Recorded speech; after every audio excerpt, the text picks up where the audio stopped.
আজকে দেশি মোরগ রান্না করতেছি, পেঁয়াজ ভাজতেছি। পেঁয়াজের কালার যখন ব্রাউন কালার হবে, ফ্লেভার আসবে, তখন আমি অন্যান্য মশলাগুলো দিয়ে দেব। আমি ব্লেন্ডারে আদা, রসুন, কাঁচামরিচ, পেঁয়াজ একটু ব্লেন্ড করে নিয়েছি। এটা তেলের ভিতর একটু হালকা করে ভাজবো। যখন ফ্লেভার আসবে তখন আমি অন্যান্য মশলাগুলো দেব।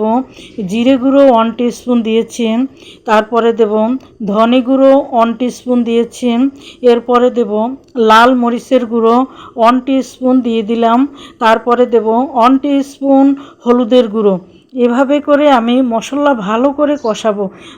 মশলা যত ভালো করে কষানো হবে, মাংসের কালার তত সুন্দর হবে, খেতে অনেক মজা হবে, দেখতেও অনেক ভালো হবে। দেখতে পাচ্ছেন বন্ধুরা, মাংস রান্না আমার প্রায় শেষ হয়ে গেল। দেখতে পাচ্ছেন কত সুন্দর কালার হয়েছে, ইয়ামি হয়েছে দেখতে, খেতেও অনেক মজা হবে। পরবর্তী ভিডিও নিয়ে আপনাদের মাঝে আবার আসব।